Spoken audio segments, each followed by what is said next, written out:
Sa ngalan ng Ama, ng Anak at ng Espiritu Santo. Amen. Sumainyo ang Panginoon. At sumayo. Mga kapatid, tinipon tayo bilang kaanim ng angkan ng Diyos, naghahanda sa pagdating ng Panginoon. Kaya dumulog tayo sa mawaing Panginoon na nagpapatawad ng lubos. Sinugong tagapagpagaling sa mga nagsisisi, Panginoon, kaawaan mo kami. Panginoon, kaawaan mo kami. Dumating na tagapag-anyayang mga makasalanan ay magsisi, Kristo, kaawaan mo kami. Kristo, kaawaan mo kami. Nakaluklok ka sa kanan ng Diyos Ama para ipamagitan kami, Panginoon, kaawaan mo kami. Panginoon, kaawaan mo kami. Kaawaan tayo ng makapangyarihan Diyos, patawarin tayo sa ating mga kasalanan, at patnubayan tayo sa buhay na walang hanggan. Amen. Manalangin tayo. Ama naming makapangyarihan, ang iyong salitang nananahan sa iyong kaibuturan ay dinala sa sinapupunan ng Birheng Kalinis-linisan noong tanggapin niya ang mabuting balitang hatid ng anghel at siya'y lukuban ng Espiritu Santo bilang iyong tahanan. Katulad ng mahal na Birhen, matanggap nawa naming mapagkumbaba na sundin ang loob mo sa pamamagitan ni Jesucristo kasama ng Espiritu Santo magpasawalang hanggan. Amen. Magsiupo muna po ang lahat. Pagbasa mula sa aklat ni Propeta Isaías. Noong mga araw na iyon, ipinasabi ng Panginoon kay Akas, "Humingi ka sa akin ng palatandaan, maging sa kalaliman ng Sheol o sa kaitaasan ng langit." Sumagot si Akas, "Hindi po ako hihingi. Hindi ko susubukin ang Panginoon." Sinabi ni Isaías, "Pakinggan mo, sambahayan ni David. Kulang pa ba ang galitin ninyo ang mga tao, na pati ang aking Diyos ay inyong niyayamot? Kaya nga't ang Panginoon na rin ang magbibigay ng palatandaan. Maglilihi ang isang dalaga at manganganak ng lalaki, at ito'y tatawaging Emmanuel." Ang salita ng Diyos. Salamat sa Diyos.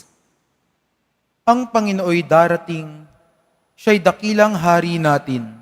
Ang Panginooy darating, siya'y dakilang hari natin. Ang buong daigdig, lahat ng naroon, may-ari ang Diyos, ating Panginoon. Ang mundo'y natayo at iyong sandigay, ilalim ng lupa, tubig kalaliman.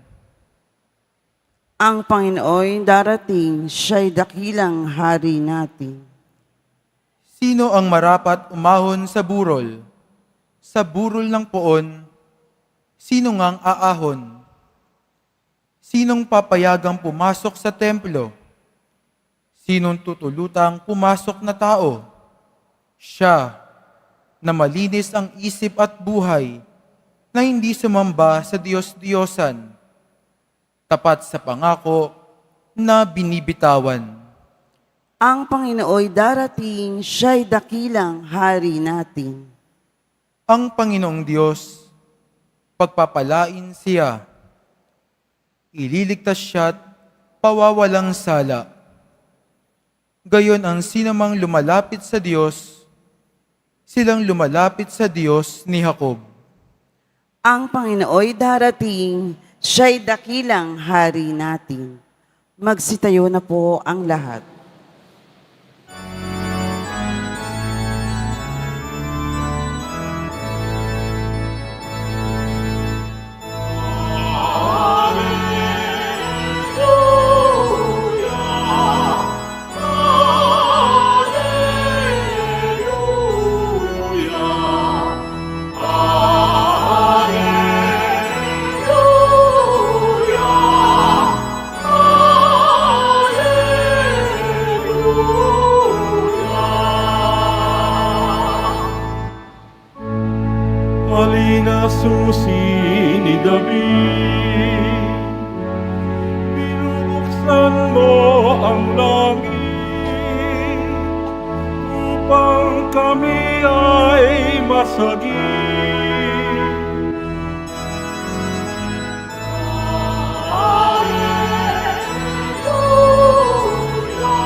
Sumainyo ang Panginoon. At sumayo rin. Ang mabuting balita ng Panginoon ayon kay San Lucas. Papuri sa iyo, Panginoon.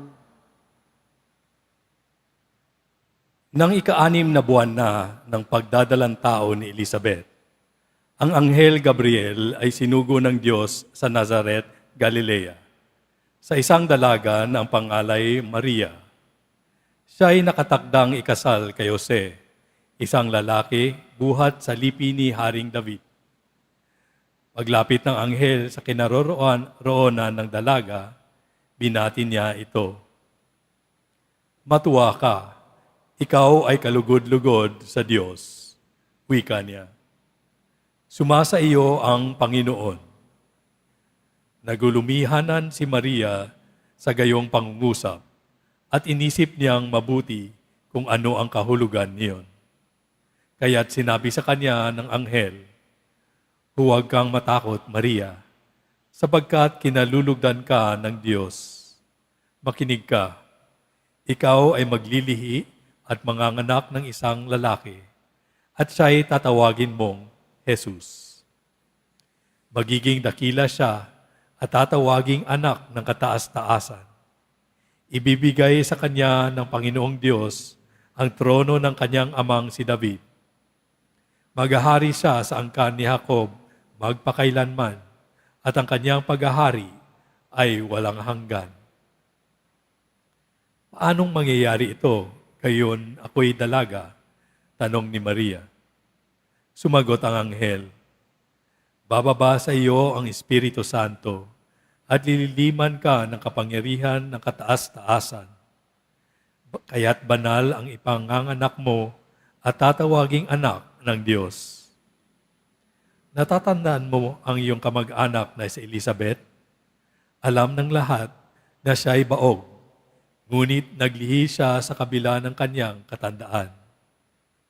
At ngayon ika-6 ng buwan na ng kanyang pagdadalang tao, sapagkat walang hindi mapangyayari ang Diyos. Sumagot si Maria, ako'y alipin ng Panginoon. Mangyari sa akin ang iyong sinabi. At nilisan siya ng anghel.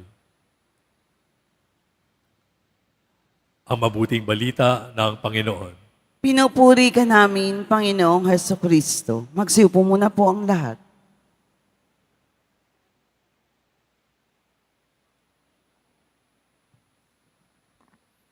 Magandang umaga po sa inyong lahat at maligayang pagdating sa tahanan ng ating mahal na pong Jesus Nazareno. Pinagdarasal din natin ang mga nasa online, lalo na po mga may sakit, nag-aalaga sa may sakit, at mga kababayan kadeboto natin mula sa iba't ibang panig ng bansa, daigdig, na nais sumama sa banal na misa dito sa Quiapo, sa Basilica Minor at Pambansang Dambana ni Jesus Nazareno. Biyernes na naman, araw ng debosyon, araw ng mga deboto, at higit sa lahat, araw ng ating pinakamamahal. Kaya't bigyan natin ng papuri, parangal at pasasalamat ating minamahal na Nuestro Padre Jesus Nazareno. Sa patuloy nating paghahanda para sa pagdating ng Panginoon, tinatanong tayo, paano ba ang pananaw natin sa buhay? Habang papalapit ang Pasko, dapat matandaan natin, bagamat parang ngayon pag pinapanood natin ang kwento ng unang Pasko, parang napakasaya, napaka-dramatic. Pag kinakanta ang Silent Night, pag kinakanta ang iba pang mga awiting pamasko, para bagang kwentong hulog ng langit ang Pasko. Pero tandaan natin mga kapatid, nung nangyari ang unang Pasko, hindi ito ganun kadali, lalong-lalo na sa mga pangunahing tauhan. Kaya nga't narinig natin ang mga kwento ni Jose at ni Maria. Natatandaan po ninyo, sila'y nakatakda ng ikasal, sila ay betrothed na. Mas malalim pa ito sa engagement sapagkat sa mga mata nung panahon na yon ay para na rin silang kasal na kahit na hindi pa nagaganap ang kasal. At may mga pangarap sila sa buhay, gaya ng mga ordinaryong tao na magpapakasal, magkaroon ng anak, ng simpleng pamilya, simpleng buhay. Ngunit dumating ang pagkakataon, natagpuan nung isang araw, matandaan ninyo, natagpuan ni San Jose, buntis si Maria at hindi siya ang ama. At ngayon narinig natin ang dahilan ng pagdadalang tao ng mahal na ina. Dumating ang Anghel Gabriel at sinabi kay Maria, mababago ang plano mo sa buhay sapagkat magdadalang tao ka at ang iyong isisilang ay ang anak ng manunubos. Kung kayo ang nasa lagay ni Jose at ni Maria, na bago ang plano, nasira ang mga pangarap, anong tingin nyo sa pagdating ni Jesus? Marahil sasabihin nyo, problema. At totoo naman po yun.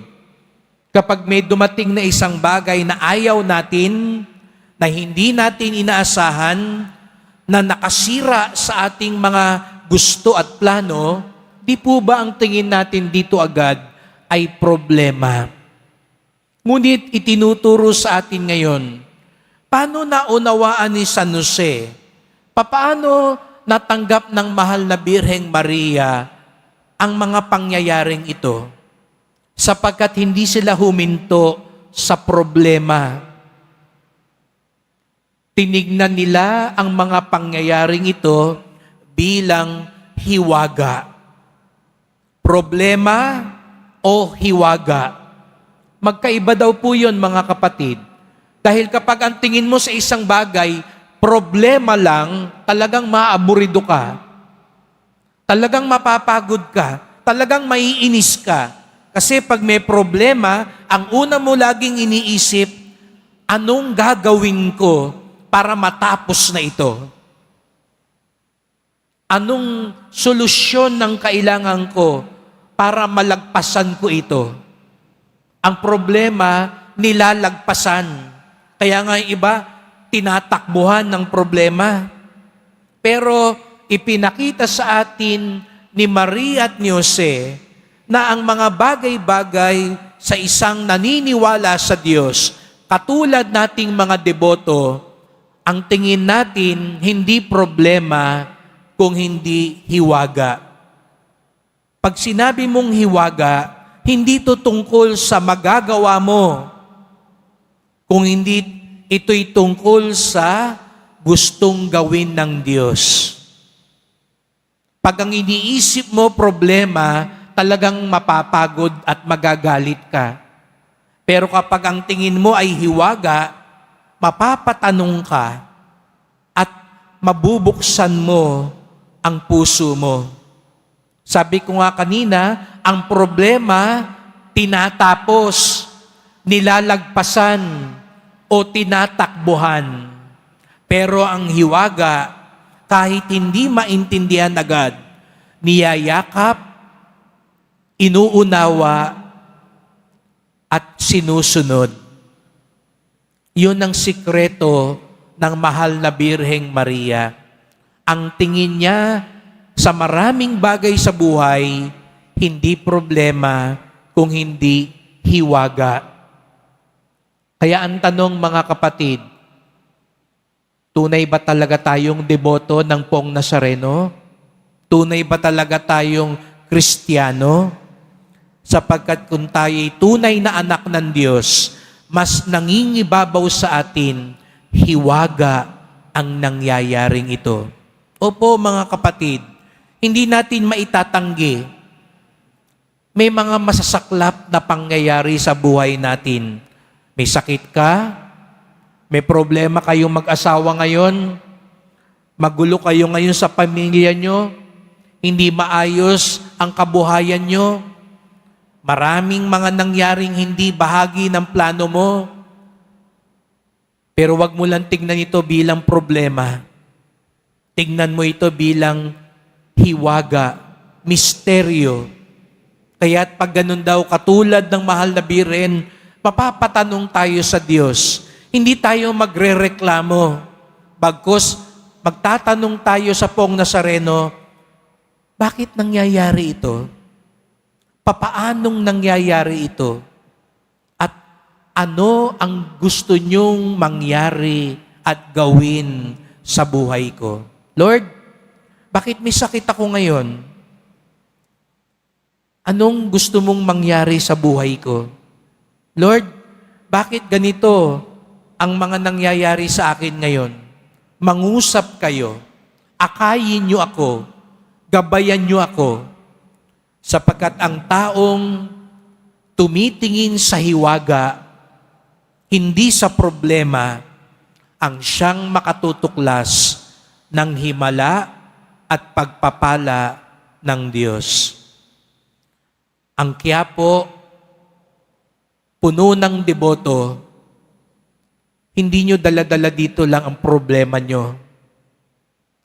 Dala-dala nyo rito ang mga hiwaga sa buhay nyo.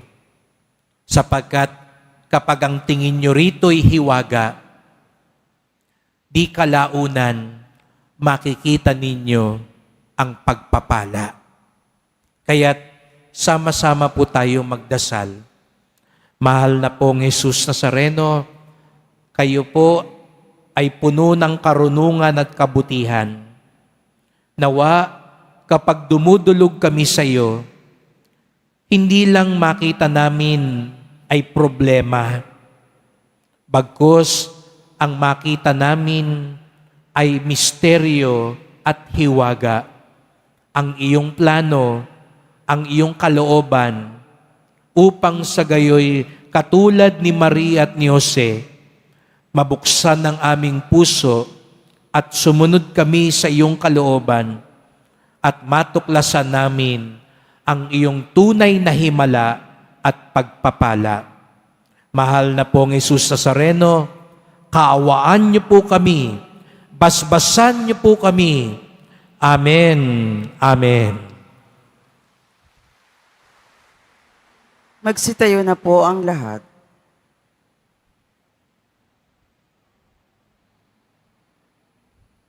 Mahal ko mga kapatid, manalangin tayo na matularan natin ang halimbawa ni Maria ng may mababang loob, puno ng pananampalataya at laging handang tumupad sa kalooban ng Panginoon.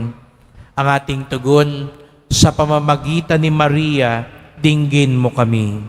Sa pamamagitan ni Maria, dinggin mo kami.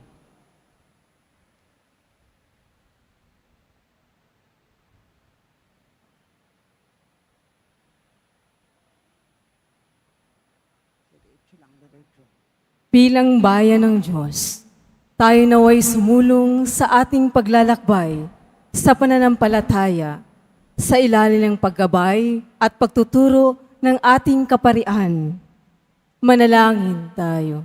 Sa pamamagitan ni Maria, dinggin mo kami. Ang mga pinuno ng ating pamahalaan, naway gumawa ng lahat ng paraan upang maitaguyod ang kapayapaan at pangalagaan ang kapakanan ng kanilang mga nasasakupan. Manalangin tayo. Sa pamamagitan ni Maria, dinggin mo kami. Ang mga lalaki at babaeng nagtalaga ng kanilang sarili sa Panginoon, naway maging mga tunay na saksi sa kaharian ng Diyos sa pamamagitan ng pagiging tapat sa kanilang pangako. Manalangin tayo. Sa pamamagitan ni Maria, dinggin mo kami. Ang mga kabataan, naway maging tapat sa kanilang pananampalataya, bukas palad sa kanilang pagmamahal, at matatag sa kanilang hangarin. Manalangin tayo. Sa pamamagitan ni Maria, dinggin mo kami. Ang mga namayapang tumugon sa tawag ng Diyos, naway makabahagi sa kagalakan ng hapag ng Panginoon. Manalangin tayo.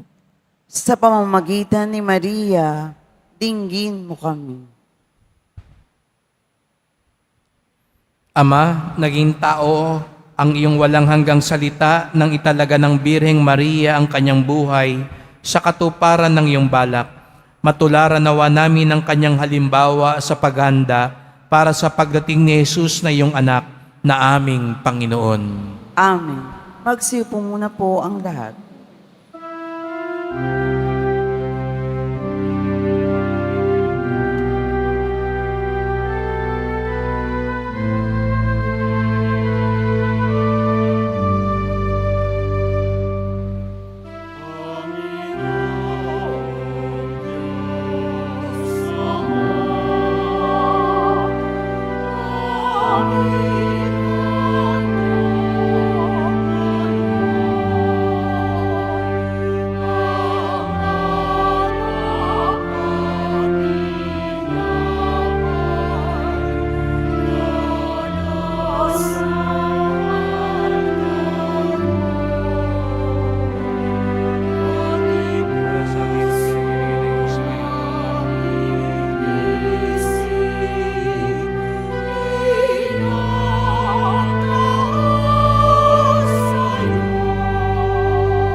Magsitayo na po ang lahat. Manalangin kayo mga kapatid upang ating paghahain ay kalugdan ng Diyos amang makapangyarihan. Tanggapin nawa ng Panginoon itong paghahain sa iyong mga kamay, sa kapurihan niya at karangalan, sa ating kapakinabangan at sa buong sambayanan niyang banal. Ama naming lumikha, itangi mo ang paghahaing ito upang ang nagdiriwang ay magkasalo-salo sa sinampalatayanang dapat na asahan sa darating mong anak na aming hinihintay, sapagkat siya ang namamagitan kasama ng Espiritu Santo magpasawalang hanggan. Amen. Sumainyo ang Panginoon. At sumayo rin, Itaas sa Diyos ang inyong puso at diwa. itinaas namin sa Panginoon. Pasalamatan natin ang Panginoong ating Diyos. Marapat na siya ay pasalamatan. Ama naming makapangyarihan, tunay ngang marapat na ikaw ay aming pasalamatan sa pamamagitan ni Jesucristo na aming Panginoon. Ang pagsusugo mo sa Kanya ay pinahayag ng lahat ng propeta. Ang pagsilang niya ay pinanabikan ng mahal na Birheng kanyang inang tunay sa kapangyarihan ng Espiritong Banal. Ang pagdating niya ay inilahad ni San Juan Bautista sa kanyang pagbibinyag. Ngayong pinaghahandaan namin ng maligayang araw ng kanyang pagsilang, kaya't nananabik at nananalangin lubos na makaharap sa kanyang kadakilaan. Kaya kaisa ng mga anghel nagsisiawit ng papuri sa iyo, nang walang humpay sa kalangitan, kami nagbubunyi sa iyong kadakilaan.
Magsiluhod po ang lahat.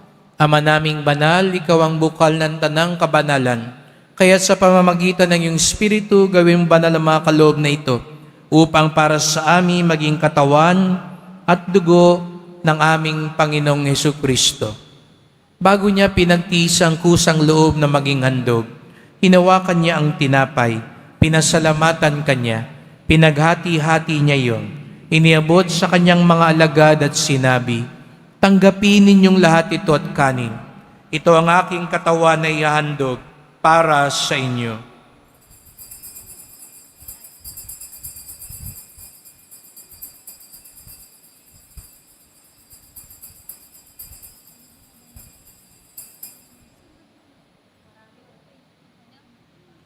Gayon din naman nang matapos ang hapunan, hinawakan niya ang kalis. Muli kanyang pinasalamatan. Iniabot niya ang kalis sa kanyang mga alagad at sinabi, "Tanggapin ninyong lahat ito at inumin. Ito ang kalis ng aking dugo, ng bago't walang hanggang tipan. Ang aking dugo na ibubuhos para sa inyo at para sa lahat sa kapagpapatawad ng mga kasalanan. Gawin niyo ito sa pag-alala sa akin."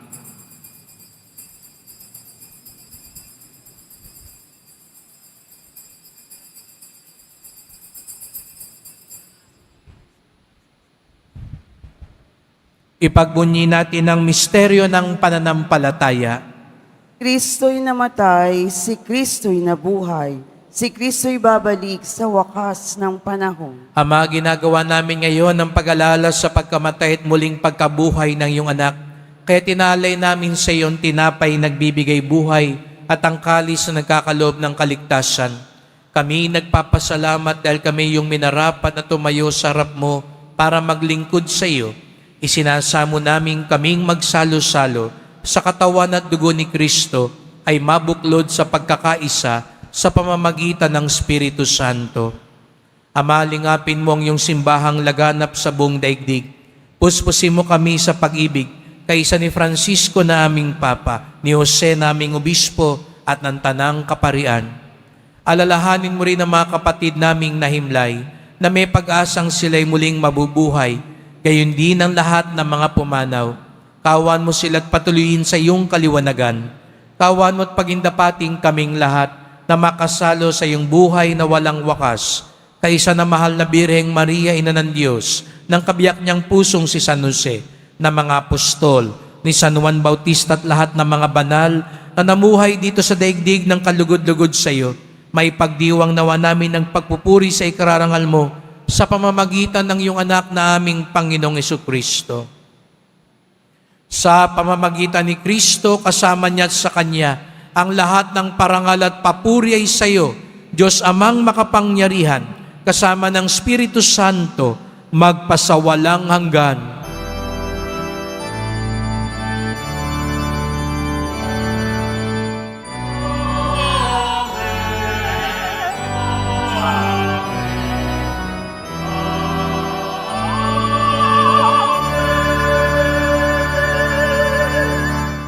Sama-sama tayong tumawag sa ating Ama sa Langit. Ama namin, Sumasalangit ka, sambahin ang ngalan mo, mapasa amin ang kaharian mo, sundin ang loob mo dito sa lupa para nang sa langit. Bigyan mo kami ngayon ng aming kakanin sa araw-araw at patawarin mo kami sa aming mga sala para nang pagpapatawad namin sa nagkakasala sa amin. At huwag mo kami ipahintulot sa tukso at iadya mo kami sa lahat ng masama. hinihiling namin kami adya sa lahat ng masama, pagkalooban ng kapayapaan araw-araw, iligtas sa kasalanan, ilayo sa lahat ng kapahamakan, samantalang aming pinananabikan ng dakilang araw ng pagpapahayag ng tagapagligtas naming si Jesucristo. Sapagkat iyo ang kaharian at ang kapangyarihan at ang kapurihan magpakailanman. Amen. O Panginoong Jesucristo, sinabi mo sa iyong mga apostol at ngayon sinasabi mo sa amin lahat dito, kapayapaan ang iniiwan ko sa inyo, ang aking kapayapaan ay binibigay ko sa inyo. Tunghayan niyo pong aming pananampalataya, huwag ang aming mga kasalanan, at pagkalooban niyo po kami ng kapayapaan at pagkakaisa, ayon sa iyong kalooban, kasama ng Espiritu Santo, magpasawalang hanggan. Amen. Ang kapayapaan ng Panginoon ay laging sumainyo. At sumayo rin. Magbigayan kayo ng kapayapaan sa isa't isa.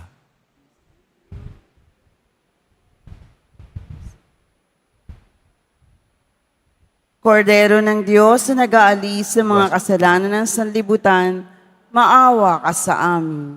Kordero ng Diyos na nag-aalis sa mga kasalanan ng sanlibutan, maawa ka sa amin. Kordero ng Diyos na nag-aalis ng mga kasalanan ng sanlibutan, ipagkaloob mo sa amin ang kapayapaan. Magsilod po ang lahat. Narito ang ating Panginoong Jesucristo, ang Kordero ng Diyos, na nag-aalis ng mga kasalanan ng sanlibutan, mapapalad ang inaanyayahan sa kanyang piging. Panginoon, hindi ako karapat-dapat na magpatuloy sa iyo, ngunit sa isang salita mo lamang ay gagaling na ako.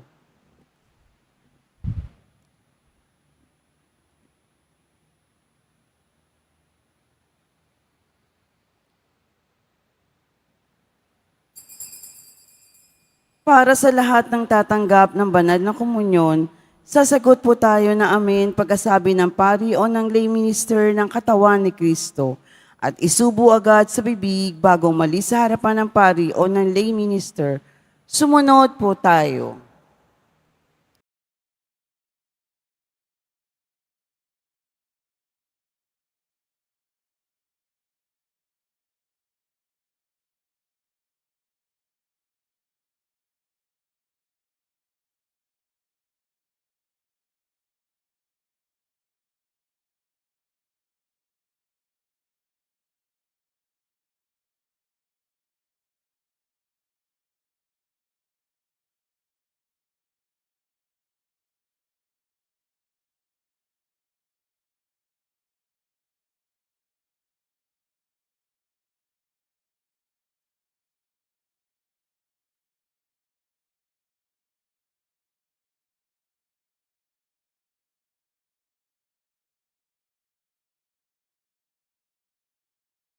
Na po ang lahat.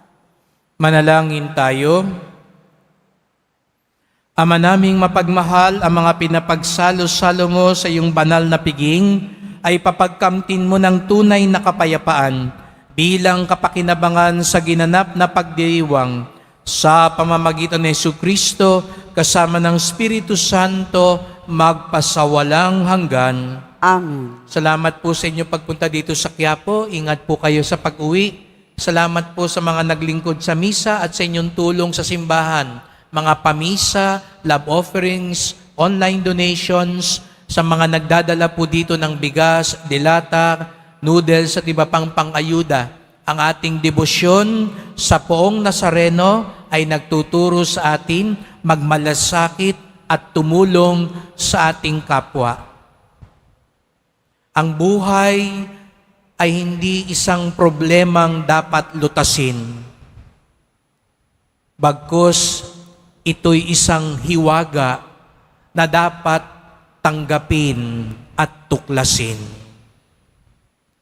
Sumainyo ang Panginoon. At sumayo rin. Mahal na pong Jesus Nazareno, inihayag mo sa pamamagitan ng krus ang walang maliw na pag-ibig ng Diyos sa sangkatauhan.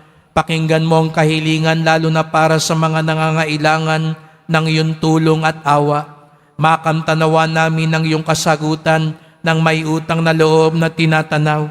Basbasan din po ninyo itong mga imahen at dasalan upang lalo kaming manalangin at magtiwala.